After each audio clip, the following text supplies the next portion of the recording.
Okay, well, good morning, everybody. I mean, what a great intro to this panel, which is all focused on the topics that Congressman Latta mentioned: AI and clean energy, optimizing the grid of the future. AI, as we've just heard very well articulated, is changing how we generate, message, manage, deliver, and serve our customers with energy services. Improving forecasting, grid performance, and resource efficiency is critical. We need access to affordable, reliable, and clean power and a regulatory system that's built for speed. This panel will explore how AI can transform the energy sector and what federal policy changes are required to ensure successful implementation. It's my pleasure to welcome my panelists to the stage. Yvonne McIntyre, Vice President of Federal Affairs for PG&E, Pacific Gas and Electric. Laura Lightbody, Director of Energy Modernization for Pew Charitable Trusts. Joel Yu, Senior Vice President of Policy and External Affairs for Enchanted Rock. Ewelina Czapla, Manager of Cloud Government Affairs and Public Policy for Google. Yes, please take any seat. Thank you very much. I would like to invite you to make your voice heard. We have a poll, as we just heard. And the question is AI more likely to be a catalyst or a barrier for increasing clean energy deployment? So, question, I believe, of the year, and certainly one that the Business Council for Sustainable Energy is discussing every day. So I'm going to join my panelists, and then I'm going to give them an opportunity, each one, to introduce themselves briefly, and then we will move right into the conversation. Well, good morning, everybody. Thank you for being here. We just had two excellent speakers, Senator Curtis and Congressman Latta, who really teed up this topic for us. I'm just going to go around, probably in order. Just take a couple of minutes and introduce yourself and your role at your company and how your company fits into this conversation. So, Ewelina, please go first. Sure. Well, Ewelina Czapla. I'm with the Cloud Government Affairs and Public Policy team at Google, and I'm focused on technical infrastructure. And in large part, what that really means is data centers, and of course, these days, a lot of energy issues. I want to thank Crest for having me here, where I definitely learned a lot about energy as a Crest staffer, and I'm glad to be able here to participate and contribute to the AI, to the part of the AI conversation. Everyone, Joel Yu. I lead policy for Enchanted Rock. If you haven't heard of us, we're a small microgrid developer out of Houston, Texas, focused on on-site generation for large energy users in the commercial industrial space. So everything from grocery stores to hospitals to water facilities, manufacturing, and now data centers as well.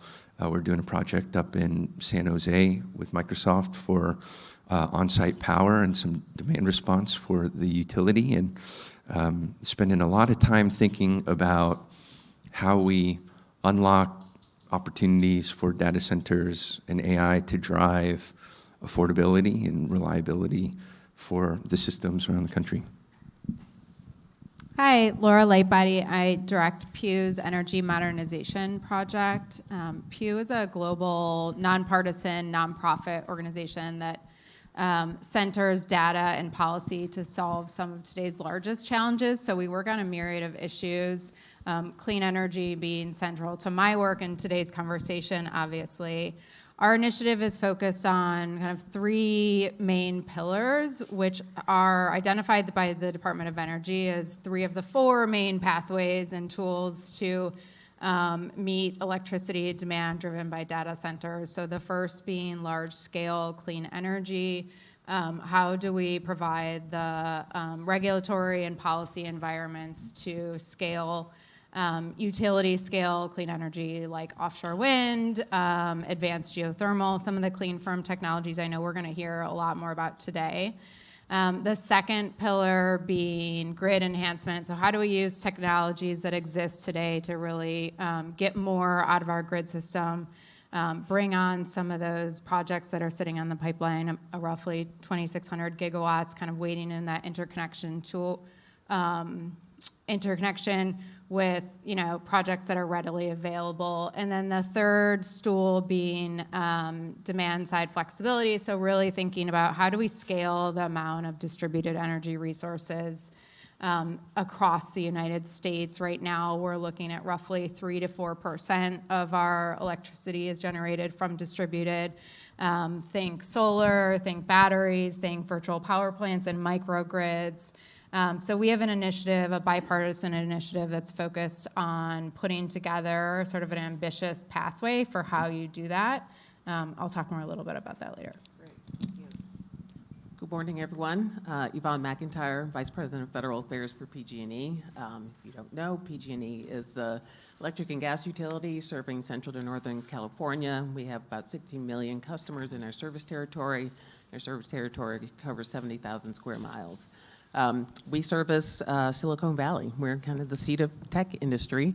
And, we kind of our mission and our goal is, finding out ways to make sure that we are delivering affordable, reliable, clean energy. And given, a lot of challenges in the state of California, both in wildfires, other natural disasters, and just the regulatory and political environment in California. We also kind of leaders in innovation and implementing innovative policies, tools, technologies to ensure that we are able to kind of follow through on our primary priorities and challenges.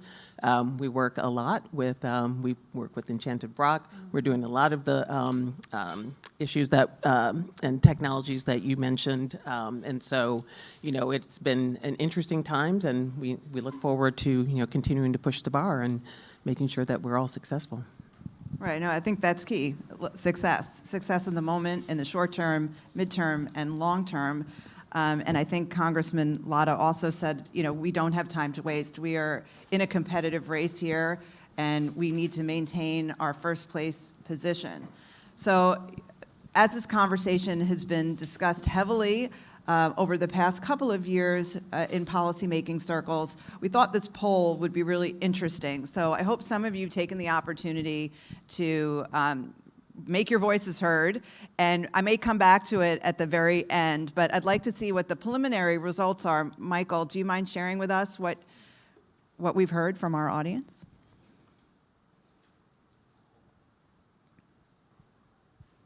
Okay, we got a bullish crowd here, and I would agree. I mean, but I think it's right, like any big major shift, which we're seeing now with very large load growth. We're seeing affordability challenges in many parts of the country. We should be skeptical, so I appreciate the skeptics too. So let's go into our conversation. Yvonne, I'd love to go to you first. So you mentioned your California utility, and you really are at the forefront of the transition, and you're seeing a lot of changes that are occurring that the country may not have seen yet. So those experiences are really helpful to us. What's working in best practice, and are there opportunities or lessons learned that you'd want to share at this point? Absolutely. We, and this is basically the electricity industry as a whole, have faced, stagnant load growth over quite some time. And in California, it's been 40 years. We've been leaders on energy efficiency, and so we have been able to continue to meet growth, without having to increase our load or capacity for a long time. But in California, not just, the data center load growth is new. We've long been kind of facing it with adoption of electric vehicles, electrification of buildings and homes. And so we have started to, kind of look at what was needed to meet the increasing load. Now, with data center load growth, it's just risen exponentially. And so what's key for a lot of the customers who are coming into the service territory wanting to interconnect is speed to power. They want to be able to be interconnected, pretty quickly. that's been challenging. Again, from permitting issues to just the processes that we've had in place, going through engineering, looking at applications individually over the past. It was very slow, very frustrating for our customers. And so last year we piloted what's called a cluster study. And so, we had customers come and then we evaluated those applications all at one time in one group. So that we could optimize the engineering for that, look at, where the best place for these interconnections to come into play, that we could get them done more quickly, speedily, and that pilot was successful. We had 18 companies or applications move forward with, let's see, I'm trying to get this right, 1.4 gigawatts of new interconnection coming online over the next few years. So that cluster study really kind of moved us from, years of a process to months. We just did another cluster study in April of this year and received 21 new project applications. And so we're learning how to do things much more quickly to satisfy the need for that speed to power, being able to come on and more quickly interconnect into our system. But the other thing too is that, I think there's a lot of fear on, that all of this new infrastructure investment to meet this rising load is going to just cost a lot of money across, the entire customer base. And so what can we do as well as to kind of make sure that there is a sharing of cost? And so there was a tariff proposal, Rule 30 tariff, that we put before the California Public Utilities Commission. It was approved partially, kind of as a pilot, earlier this year. And it includes, cost allocation, some shared cost, allowing the customers to, bring their land and equipment to the table. And there's a process laid out too that, if they could get refunds in the future, or if they walk away, that there is a cost share and a fee that they have to pay for walking away from the system. And so that's one thing of ensuring that, again, allowing for quicker interconnections, sharing of costs, so that it's not going to burden the rest of our customers. But the other thing that we also see, I think, we often talk about beneficial load growth. We have so much solar in our system that during the day, our grid is used only 40% of the time. And so we have a lot of excess capacities. What a lot of people don't understand, people think that California's out of power. We are not. So we're able to serve this load coming in. But the problem being that over the past decades, we weren't having a lot of load growth. And so the cost for maintaining our system, the fixed cost that went into maintaining our system, as we reduced the number of customers, that meant, the cost was higher for everyone because it is spread across the system. Now with this new load coming on, we figure for every 1,000 megawatts of new load, customer bills will reduce by 1% to 2% on a monthly basis because you are spreading those fixed costs across the larger customer base. And so, it's, I think, counterintuitive for a lot of people to think, but, we are experiencing that, we are seeing that. So we're welcoming this, we're welcoming the load, we're looking for even more customers to come on and add these data centers to our systems. Right. I mean, the goal is optimization of the assets we have, and then from there, seeing what new investments we need. So I appreciate you sharing that. I mean, it's very, very timely, very topical, because so many states are trying to figure out the right balance as they approach those same questions. So thanks, Yvonne. Laura, I'd love to go to you next. So leading Pew's energy modernization project, you focus a good amount of your time, as you just explained, on ensuring modernization of the grid and addressing energy demand, in particular with a focus on renewables and integrating renewables on the grid. I was wondering if you could share some of those experiences. Where are there gaps? Where are there policy needs? Yeah, I think maybe I'll just touch on one piece of it that I don't think otherwise would be talked about among this group, which is something I talked about at the outset, which is really that grid enhancement piece. So we work really at the intersection of both federal and state policy in terms of helping policymakers use data-driven resources to move policy that's going to enable clean energy. So we are working in red states, purple states, and blue states, and I'll tell you something, they're all saying the same thing. I actually wish I was more sophisticated to use AI, because I was trying to find quotes of governors from both sides of the aisle talking about data centers and energy growth and all the resources that we need, and they're all saying the same thing. So if we actually strip their names and their party affiliations from them, you really get the same quote. So if you look at, Governor Hobbs, Democrat from Arizona, she's talking about, her recent executive order to cut energy costs. She's saying we need all of the resources. We're primed for everything, nuclear, wind, solar. We need a diverse portfolio of resources. Governor Cox from Utah, he has his energy abundance initiative. He's saying very similar things. We need a more of the above approach to double our energy generation over the next 10 years. And so we have seen, as we're working across these states, an eagerness and almost a desperation from policymakers to move policy that is going to help them respond to their constituents who are faced today with high electricity bills. And so advanced transmission technologies, which are sort of a software and hardware solution, normally I have a nice little prop for you that you can see, is a solution that's readily available. It can be deployed very quickly compared to sort of building new high voltage transmission lines. And it frankly just squeezes more out of the grid so that we can bring more clean energy, that 2,600 gigawatts of generation projects that I said are kind of sitting in that interconnection queue, on more quickly and in a cost-efficient way. So we have seen 16 states, everywhere from Louisiana, Utah, to Connecticut, Nevada, pass policy or regulations that are either encouraging or requiring utilities to integrate ATTs into their planning and into their toolbox. And it's sort of just, I think, one example of how states are kind of the incubators of policy and can move, frankly, a lot faster than the federal government can to test out these policies and deploy them more quickly.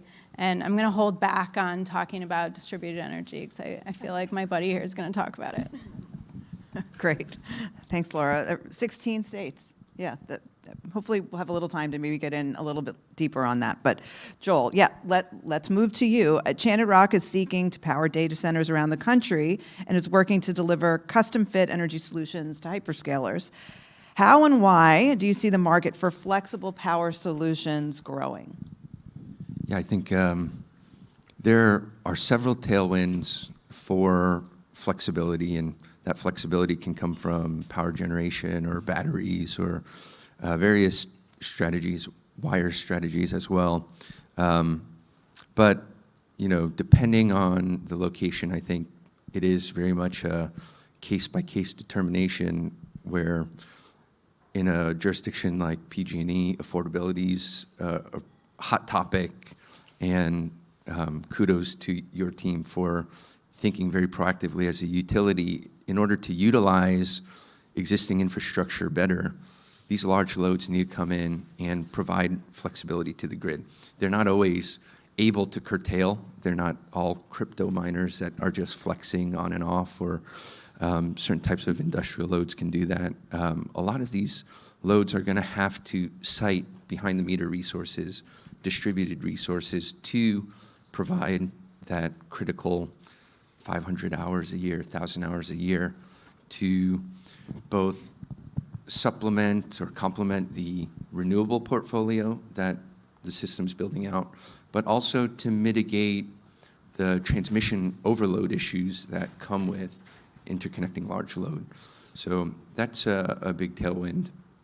I think from a grid operator perspective as well, we're hearing a lot of concerns about large load oscillations, large load drops, just how do we manage gigawatt scale loads on the system. I think the flexible generation, behind-the-meter generation strategy gives another tool to system operators to say, let's think collaboratively with our large loads and develop new pathways to manage our issues instead of what we usually manage through just transmission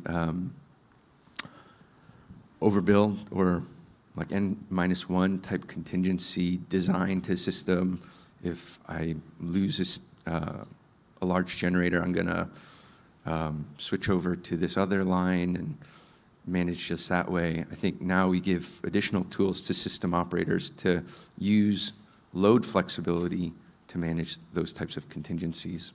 And then from a economic development perspective, we've got certain markets that are very saturated with data centers, like Northern Virginia.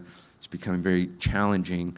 But there are other areas that are very excited about the opportunity to bring data centers online.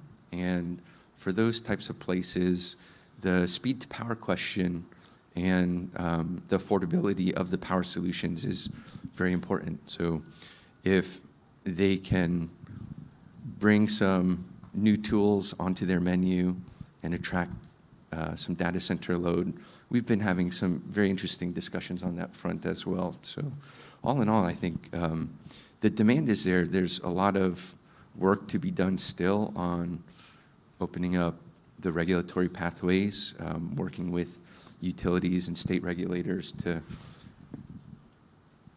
enable that flexibility to be used the way it needs to be. Right now, there haven't been historically great pathways or use cases for that. I think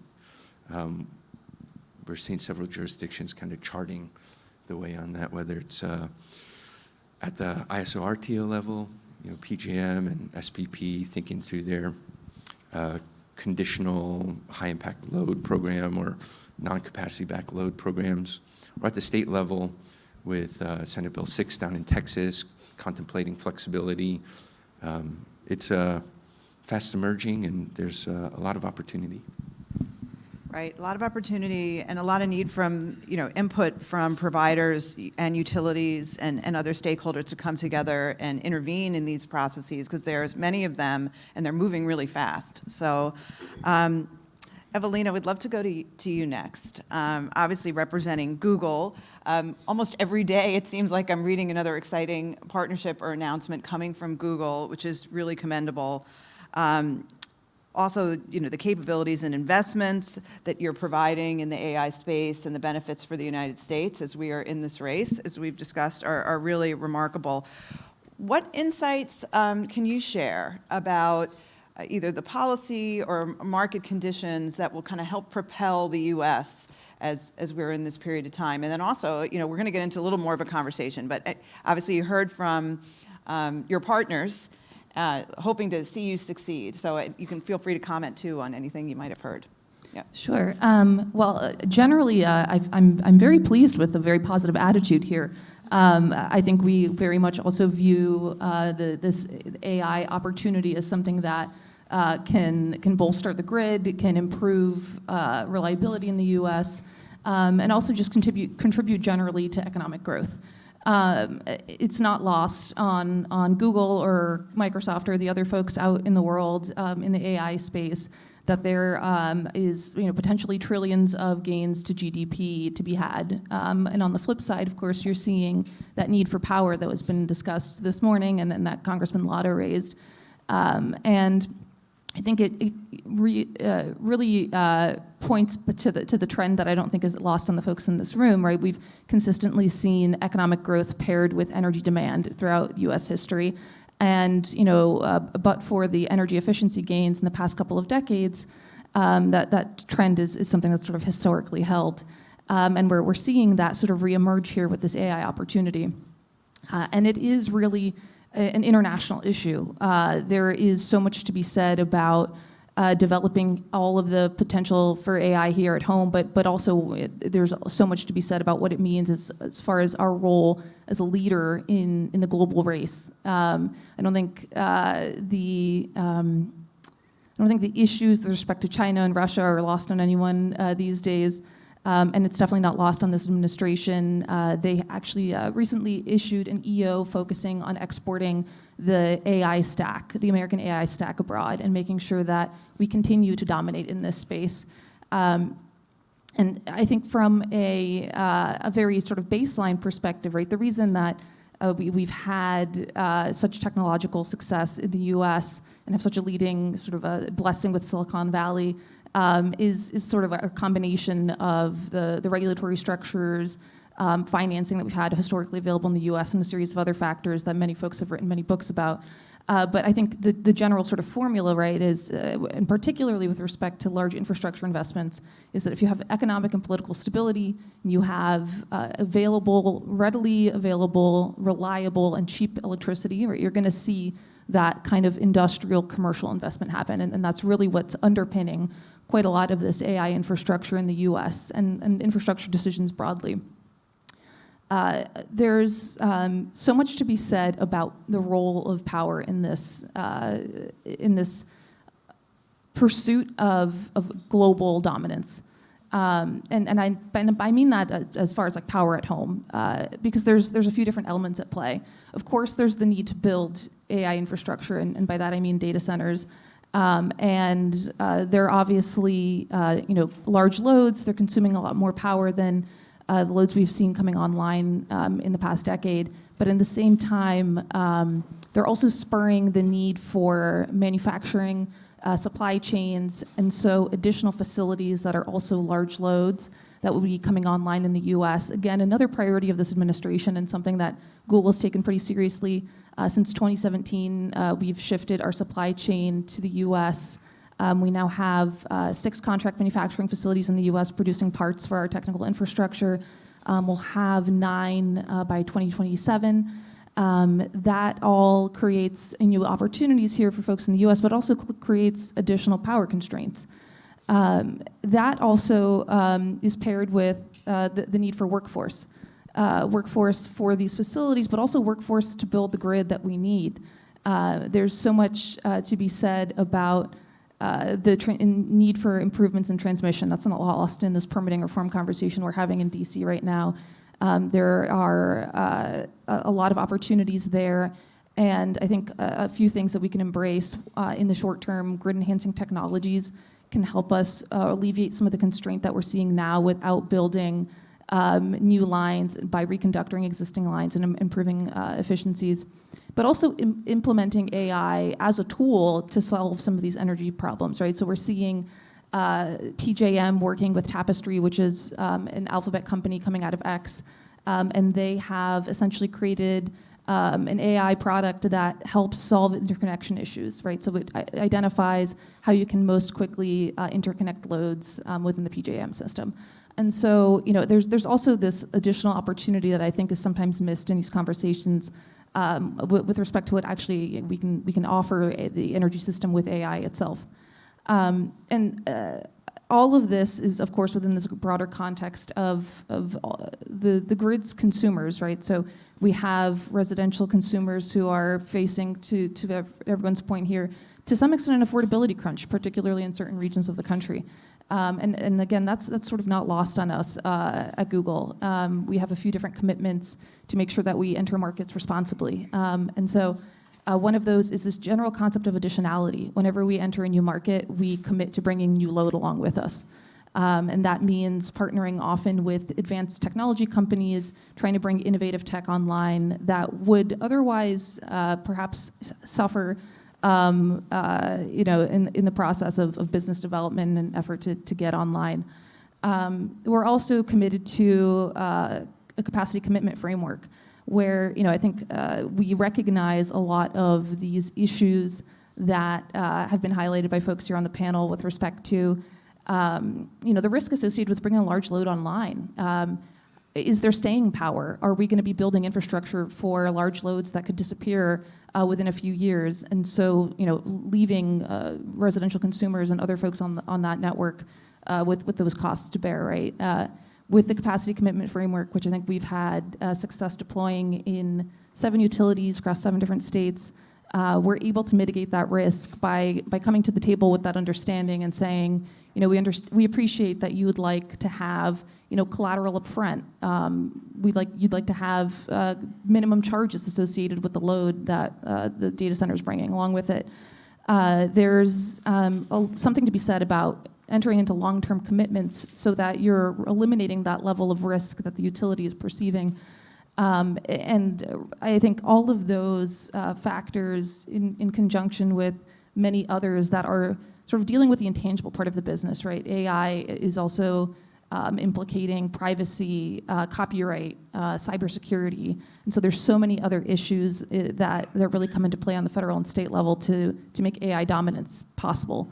And all of that, I think, needs to be sort of considered in the next few years to make sure that we can continue this level of growth. Well, thank you. Thanks to all the panelists. I think we are out of time, so I want to be respectful on that. But I think a few things that I heard, and I think, Ewelina, you captured so much in your comments, and I appreciate you bringing up issues in addition to what I think the core messages are. I mean, speed and addressing cost and keeping us competitive are paramount, but we also still have a tremendous amount to do in terms of federal policy work. You mentioned permitting and siting. There's obviously regulatory work through FERC and in other places that are essential, but it's really what we heard from Yvonne and Laura and Joel too, is that the states are really on the front lines here, and there's so much to learn. So I really want to thank all of you for sharing your perspectives. I very much want to thank CREZ. It's really been an honor to be a sponsor and participate again in National Clean Energy Week. Thank you.